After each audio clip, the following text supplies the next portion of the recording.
नमस्कार बच्चों, स्वागत है आप सबका सुबह आईएएस की आज की स्पेशल क्लास में। तो बच्चों, आज से हम विजन आईएएस की पीटी 365 इकोनॉमिक्स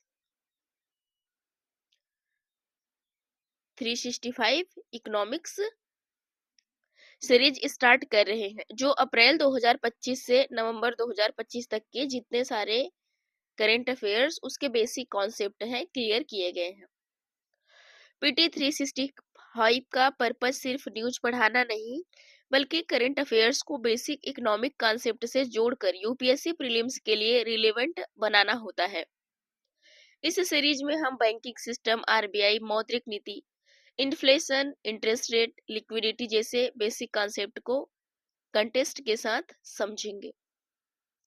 पीटी 365 को हम रट्टा मार के नहीं, बल्कि कॉन्सेप्ट प्लस प्रीलिम्स से पढ़ेंगे, प्रीलिम्स एंगल से पढ़ेंगे, ताकि स्टेटमेंट बेस्ड क्वेश्चन आसानी से सॉल्व हो सके। तो आज की क्लास में हम देखेंगे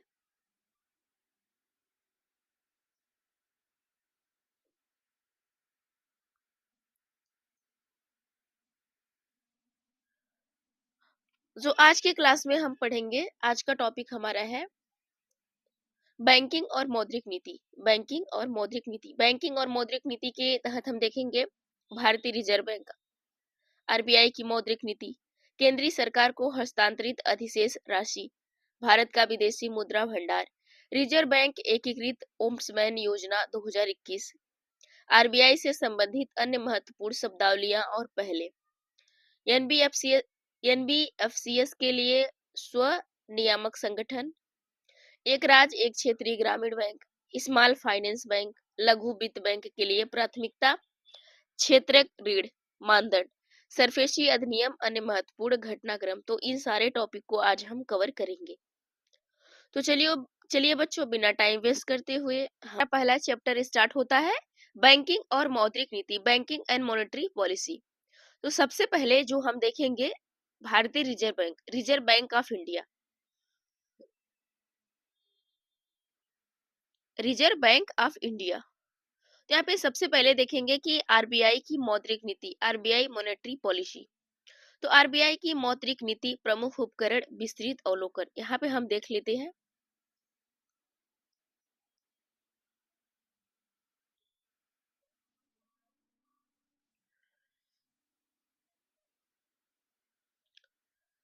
विस्तृत अवलोकन, इसका जो उद्देश्य है मूल्य स्थिरता सुनिश्चित करना और आर्थिक विकास को प्रगति प्रदान करना।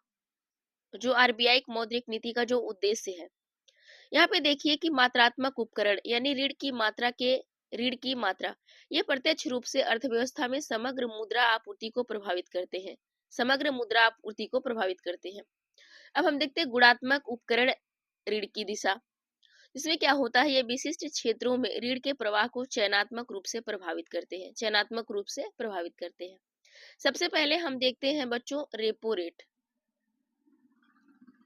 Repo rate, R R, repo rate. तो रेपो रेट क्या होता है, वह दर जिसमें आरबीआई बैंकिंग, जो जिसमें वह दर जिस पर आरबीआई वाणिज्यिक बैंकों को अल्पकालिक ऋण प्रदान करता है, रेपो दर कहते हैं। जिसमें क्या होता है कि आरबीआई जब बैंकों को ऋण देता है, क्या करता है, आरबीआई बैंक को जब ऋण देता है, अल्पकालिक समय के लिए बैंक को ऋण देता है, तो उसे कहते हैं हम रेपो रेट यानी रेपो दर। इसे मुख्य नीतिगत दर माना जाता है। दर बढ़ती है तो मुद्रा आपूर्ति कम होती है, जब दर बढ़ती है तो मुद्रा आपूर्ति जो होती है वह कम होती है। इस तरीके से रेपो रेट हम सबने देख लिया। तो बच्चों कमेंट में हमें बताइएगा कि रेपो दर कितना है वर्तमान समय में। अब देखते हैं रिवर्स रेपो दर। रिवर्स रेपो दर क्या होता है, रिवर्स रेपो दर वह होता है जिसमें क्या होता है, रिवर्स रेपो दर में होता है कि वह दर जिस पर आरबीआई वाणिज्यिक बैंकों से उधार लेता है, जब आरबीआई जो है कि उधार लेता है बैंकों से,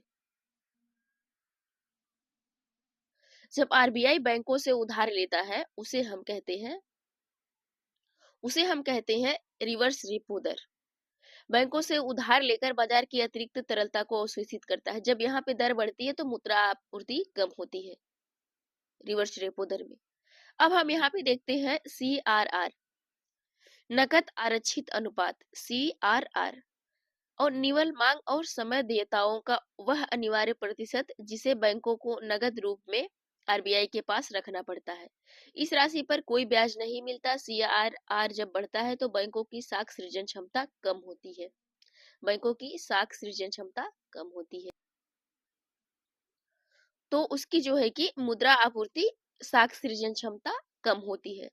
जब यहाँ पे CRR बढ़ता है तो यहाँ पे यानी CRR का मतलब होता है बच्चों cash reserve ratio, cash reserve ratio.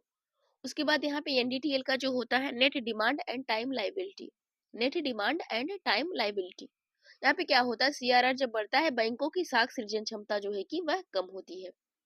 अब यहाँ पे देखते हैं हम, अभी तक तो हम जो देख रहे थे मात्रात्मक उपकरण ऋण की मात्रा का, अब देखते हैं गुणात्मक उपकरण ऋण की दिशा में।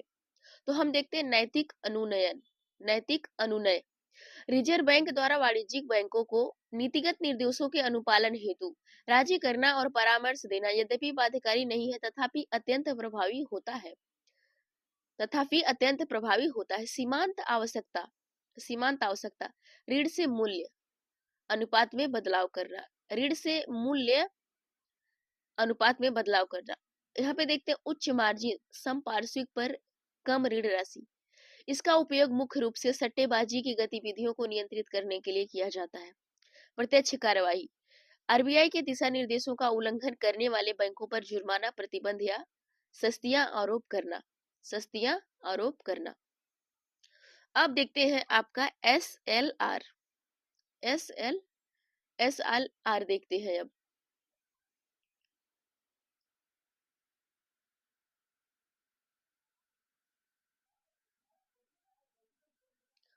सांविधिक तरलता अनुपात,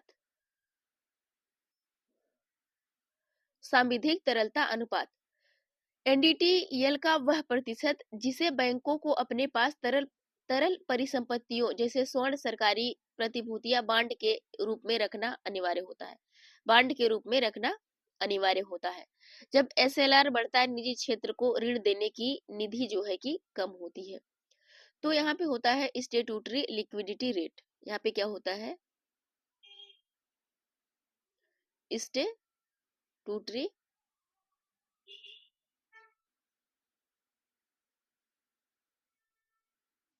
liquidity rate, liquidity rate SLR। इसमें क्या होता है जब SLR बढ़ता है तो निजी क्षेत्र को ऋण देने योग्य निधि कम होती है। तो यहाँ पे ये जो SLR होता है वह NDTL का वह प्रतिशत होता है जिसे बैंकों को अपने पास तरल परिसंपत्तियों जैसे चाहे सोना के रूप में, चाहे सरकारी प्रतिभूतियों के रूप में या बांड के रूप में रखना अनिवार्य होता है। इस तरीके से हम सबने कुछ बेसिक कॉन्सेप्ट भी देखा, जैसे कि repo rate, reverse repo rate, bank rate. इस तरीके से हम सबने देखा, CRR देखा, SLR देखा, और क्या कहते हैं NDTL देखा। आशा करते हैं आपको अच्छे से समझ में आ गया होगा। अगर नहीं समझ में आया तो आप अपनी नोट्स जो है कि जो नोट्स है उसको इससे रिलेट करके पढ़िएगा तो जल्दी समझ में आ जाएगा। क्योंकि इसमें होता क्या है कि जो बेसिक कॉन्सेप्ट होते हैं उसको करंट से रिलेट करके होता है। तो अगर बेसिक कॉन्सेप्ट क्लियर है तो बस आपको करंट की चीजें ही जानने की आवश्यकता है। इस तरीके से हम सबने इतने सारे टॉपिक को कवर किया। अब हम आगे देखते हैं केंद्र सरकार को हस्तांतरणीय अधिशेष राशि। तो सुर्खियों में क्यों है?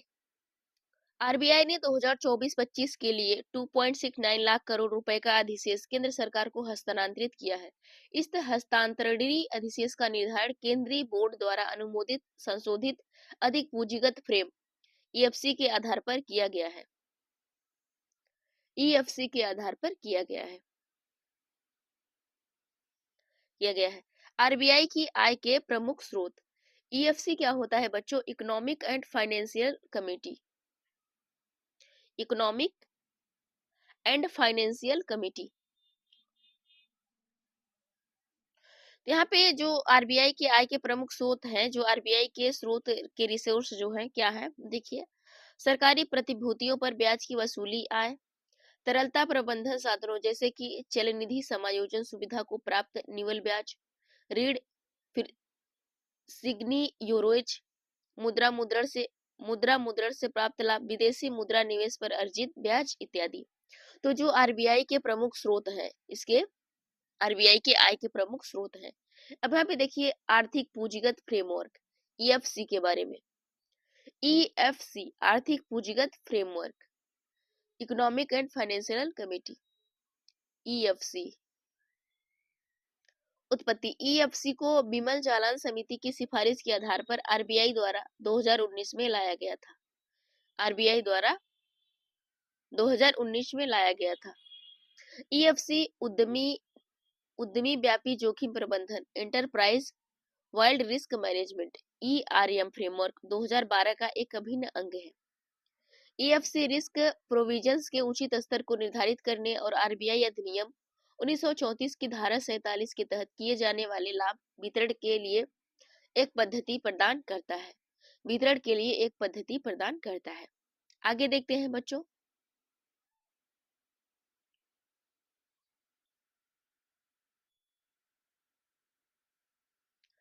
ईएफसी के तहत आर्थिक पूंजी के घटक, ईएफसी के तहत आर्थिक पूंजी के घटक, रियलाइज्ड इक्विटी, रियलाइज्ड इक्विटी, इसमें आरबीआई की पूंजी, आरक्षित निधि, आकस्मिकता निधि और अस्थि विकास निधि एडीएफ शामिल है।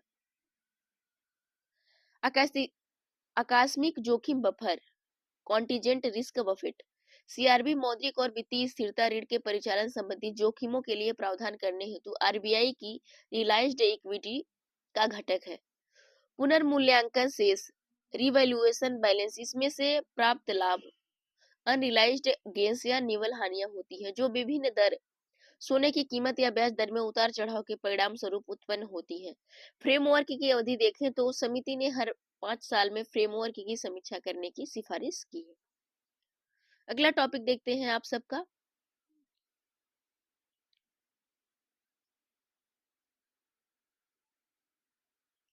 अगला टॉपिक है बच्चों भारत का विदेशी मुद्रा भंडार।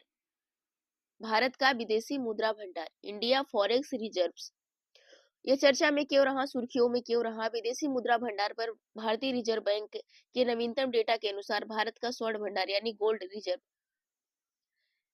102.3 मिलियन डॉलर का हो गया है। 102.3 मिलियन डॉलर का हो चुका है। अन्य संबंधित तथ्य, इस वजह से भारत के विदेशी मुद्रा भंडार में स्वर्ण का हिस्सा 15% हो गया है, जबकि एक दशक पहले यह 7% था। आरबीआई भारत में विदेशी मुद्रा यानी फॉरेक्स का प्रबंधन करने वाला मुख्य प्राधिकरण है। आरबीआई का स्वर्ण भंडार क्यों बढ़ रहा है? यहाँ पे क्वेश्चन मार्क है कि आरबीआई का स्वर्ण भंडार आखिर क्यों बढ़ रहा है? तो मुद्रा भंडार में विविधता लाने के लिए विदेशी मुद्रा परिसंपत्ति स्रोत में विविधता लाई जा रही है। अमेरिकी डॉलर पर निर्भरता को कम किया जा रहा है। ये सारे प्रयास डॉलराइजेशन की दिशा के कदम है जोखिम को कम करने के लिए। इससे मुद्रा की विनिमय दर में अस्थिरता और उसकी वजह से विदेशी मुद्रा भंडार के मूल्य में उतार चढ़ाव के जोखिम से बचने में मदद मिलेगी। जोखिम में बचने से मदद मिलेगी। आगे देखते हैं कि मुद्रास्फीति से निपटने में सहायक होता है। स्वर्ण भंडार को मुद्रास्फीति की स्थिति में संकट से बचाव के रूप में जमा किया जाता है। इससे भारत के विदेशी मुद्रा भंडार की क्रय शक्ति कम नहीं होती है। अब विदेशी मुद्रा भंडार में स्वर्ण का हिस्सा बढ़ाने से जुड़े जोखिम, कम तरलता या कम आपूर्ति कम होने से स्वर्ण को नकदी में बदलने की प्रक्रिया धीमी और महंगी होती है। शून्य रिटर्न मिलना, जमा स्वर्ण पर कोई ब्याज नहीं मिलता, वही मुद्रा जमा करने पर ब्याज मिलता है। भंडारण और सुरक्षा की अधिक लगान, भौतिक स्वर्ण के लिए सुरक्षित भंडारण की आवश्यकता होती है। यह प्रायः घरेलू एवं विदेशी वाटसन में किया जाता है। इससे भंडारण, बीमा और परिवहन की लागत बढ़ जाती है। भारत के विदेशी मुद्रा भंडार के घटक देखते हैं। विदेशी मुद्रा भंडार के घटक क्या क्या होते हैं? कंपोनेंट, विदेशी मुद्रा परिसंपत्ति एफसीए में ये अमेरिकी dollar, euro, pound sterling, Australia dollar और जापानी येन जैसी मुद्राओं में रखी जाती है। तो अमेरिकी डॉलर हो गया, यूरो हो गया, पाउंड स्टर्लिंग हो गया, ऑस्ट्रेलियाई डॉलर हो गया और जापानी येन हो गया। मुद्राओं में रखी जाती है विदेशी मुद्रा परिसंपत्ति, एफ सी ए, एफ सी ए। तो अगर देखें हम, एफ सी ए का फुल फॉर्म क्या होता है कि फाइनेंशियल,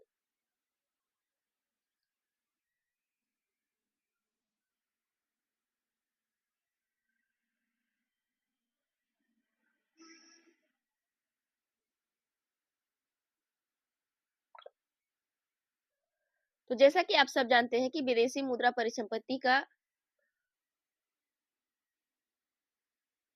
मतलब होता है foreign currency assets, assets, foreign currency assets. तो यहाँ पे आरबीआई के पास स्वर्ण भंडार, आरबीआई के पास स्वर्ण भंडार, अंतर्राष्ट्रीय मुद्रा कोष आईएमएफ के पास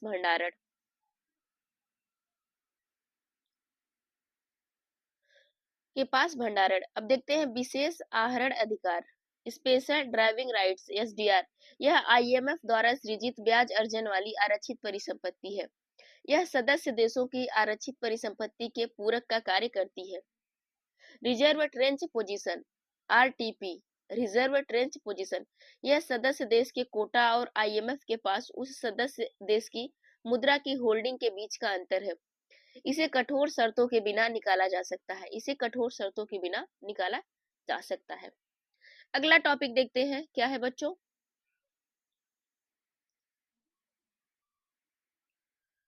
अगला टॉपिक है आप सबके सामने कि रिजर्व बैंक एकीकृत ओम्समैन योजना 2021, रिजर्व बैंक इंटीग्रेटेड ओम्समैन स्कीम 2021 सुर्खियों में क्यों था, चर्चा में क्यों था?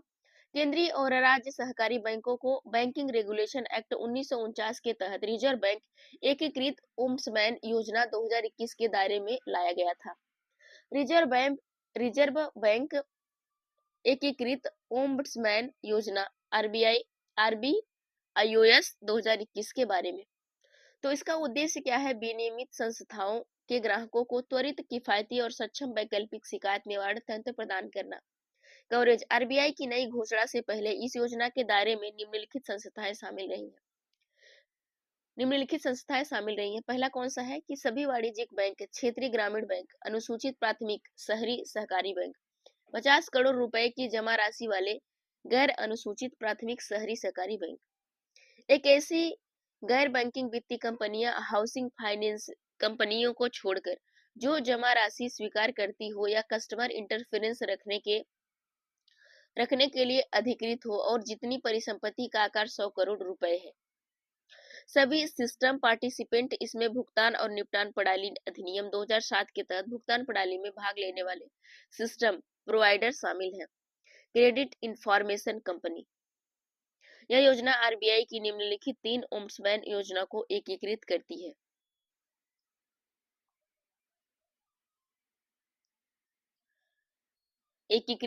है। बैंकिंग ओम्बड्समैन योजना 2006, गैर बैंकिंग वित्तीय कंपनियों के लिए ओम्बड्समैन योजना 2018, डिजिटल लेन देन के लिए ओम्बड्समैन योजना 2019। ये योजना एक देश एक ओम्बड्समैन के सिद्धांत पर आधारित है। इसका मतलब है कि आरबीआई द्वारा विनियमित अलग अलग क्षेत्रों की संस्थाओं के लिए अलग अलग शिकायत निवारण प्रणाली नहीं होती सकती। ओम्बड्समैन 20 लाख रुपए तक का मुआवजा का आदेश दे सकता है। साथ ही वह शिकायतकर्ता के समय खर्च और किसी भी मानसिक परेशानी या उत्पीड़न के एवज में 1 लाख रुपए तक का अतिरिक्त मुआवजा के रूप में भुगतान का आदेश दे सकता है। आरबीआई से संबंधित अन्य महत्वपूर्ण शब्दावलियां और पहले other key terms initiative related to RBI.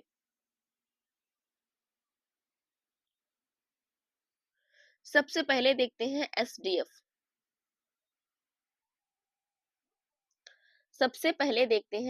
SDF, स्थायी जमा सुविधा। यह एक मौद्रिक उपकरण है जो वाणिज्यिक बैंकों से बिना किसी संपार्श्विक तरलता के अवशोषित करता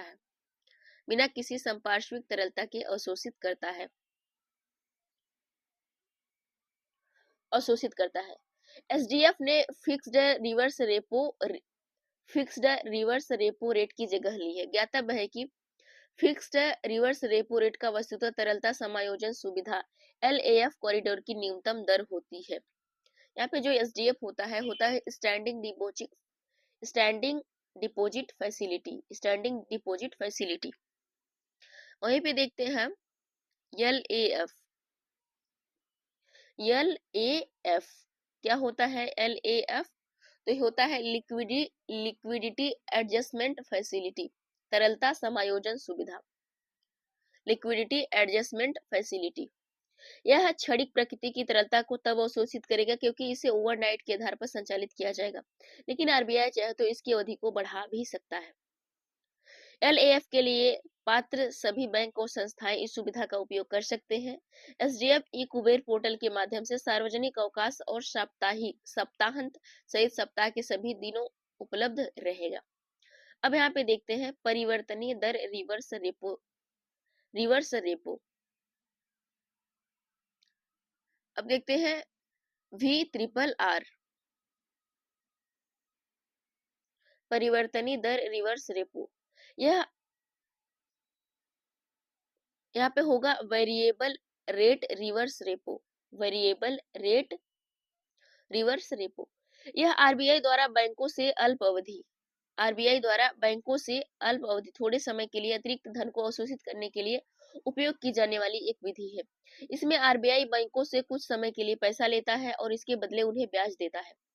इसमें परिवर्तन दर का अर्थ है कि ब्याज दर निश्चित नहीं होती, इसका निर्धारण बाजार के आधार पर किया जाता है। रिवर्स रेपो दर का निर्धारण आरबीआई द्वारा किया जाता है, जैसा कि आप सब जानते हैं।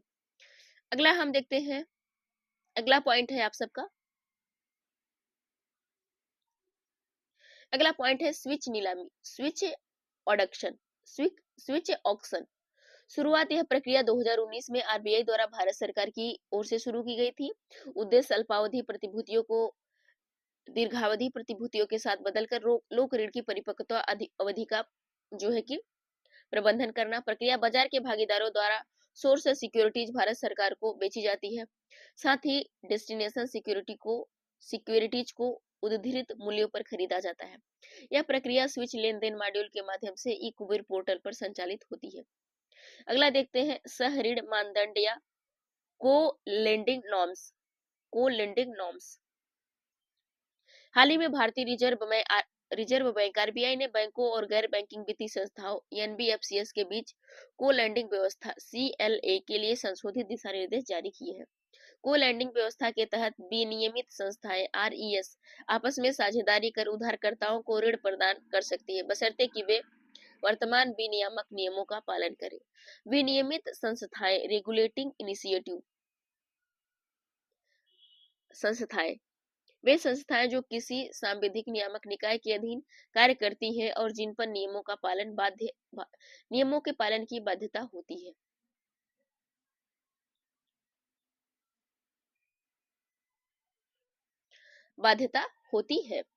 अब देखते हैं यहाँ पे बाध्यता होती है। संशोधित दिशा निर्देशों की मुख्य विशेषताएं। न्यूनतम हिस्सा, प्रत्येक विनियमित संस्था को ऋण का न्यूनतम 10% हिस्सा अपने पास रखना होता है। प्राथमिकता प्राप्त क्षेत्र को ऋण PSL का दर्जा। यदि PSL मानदंडों से आता है तो हर ऋणदाता को लैंडिंग CL के तहत अपने हिस्से के लिए PSL दर्जे का दावा कर सकता है। एक समान परिसंपत्ति वर्गीकरण प्रणाली। यदि एक ऋणदाता किसी ऋण की गैर निष्पादित परिसंपत्ति के रूप में वर्गीकृत करता है तो सभी अन्य साझेदार ऋणदाताओं को भी उस ऋण की NPA वर्गीकृत करना होगा। अब देखते हैं पेमेंट एग्रीगेटर्स PAS। दरअसल यह ग्राहकों द्वारा वस्तुओं, सेवाओं या निवेश उत्पादकों की खरीद के लिए व्यापारियों के इंटरफेस फिजिकल वर्चुअल के माध्यम से पेमेंट के विभिन्न तरीकों, credit card, debit card, UPI या वॉलेट एक ही प्लेटफॉर्म पर जोड़कर व्यापारी को देता है। पेमेंट एग्रीगेटर के उदाहरण है पेटीएम, गूगल पे, पेपाल आदि। यह कंपनी 2013 के तहत कंपनी के रूप में पंजीकृत संस्था है।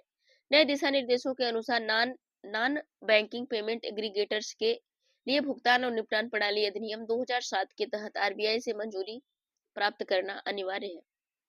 अब अगला है आपका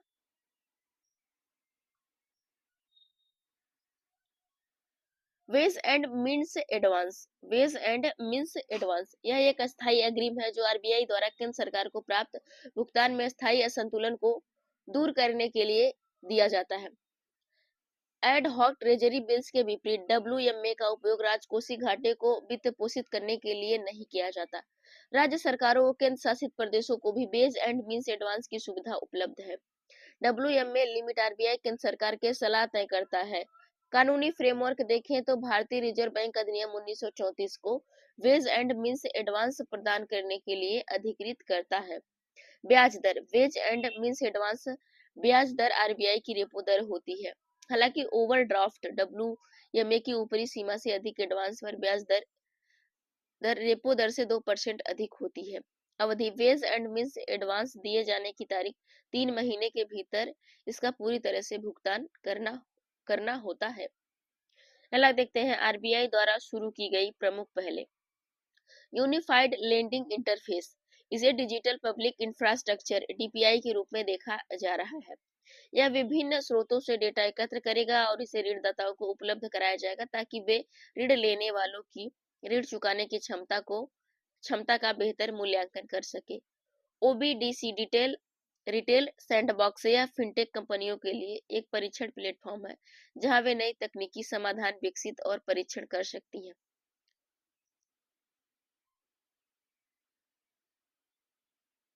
सीबीडीसी केंद्रीय बैंक द्वारा जारी फिएट मुद्रा का डिजिटल रूप है। सर्टिफिकेट ऑफ डिपॉजिट सीडीएस का टोकनाइजेशन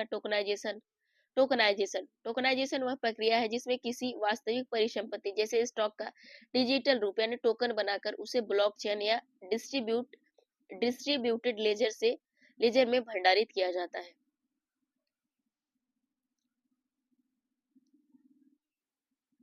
भंडारित जमा पत्र या सर्टिफिकेट ऑफ डिपॉजिट एक यहाँ पे नेगोशिएबल मुद्रा बाजार लिखित है। इसे किसी बैंक या अन्य पात्र वित्तीय संस्थान में जमा की गई निधियों के बदले अभौतिक रूप से वचन पत्र या प्रॉमिसरी नोट के रूप में जारी किया जाता है। निगमनकर्ता इशूड बाय अनुसूचित वाणिज्यिक बैंक, क्षेत्रीय ग्रामीण बैंकों और लोकल एरिया बैंकों को छोड़कर तथा भारतीय रिजर्व बैंक आरबीआई द्वारा अल्पकालिक संसाधन जुटाने के लिए अनुमत या चयनित अखिल भारतीय वित्तीय संस्थान। इसे अंकित मूल्य पर या छूटे बट्टे के साथ जारी किया जाता है। इसकी परिपक्वता अवधि अधिकतम 1 वर्ष या न्यूनतम 7 दिन की होती है। तो आज की क्लास हम यही खत्म करते हैं। आज की क्लास में हमने पीटी 365 इकोनॉमिक के अंडर बैंकिंग और मौद्रिक नीति से रिलेटेड सीआरआर, एसएलआर, आरआर और ट्रिपल आर, एसडीएफ और वीआरआर जैसे इंपॉर्टेंट टर्म्स पढ़े। चैप्टर अभी कंप्लीट नहीं हुआ है, इसका नेक्स्ट पार्ट अगली क्लास में कंटिन्यू होगा। वीडियो पसंद आए तो लाइक कीजिए, चैनल को सब्सक्राइब कीजिए और वीडियो को अपने दोस्तों के साथ शेयर भी कीजिए। मिलते हैं नेक्स्ट क्लास में। अपना ध्यान रखें, अच्छे से पढ़ाई करें और इस चैप्टर को जरूर रिवाइज करें।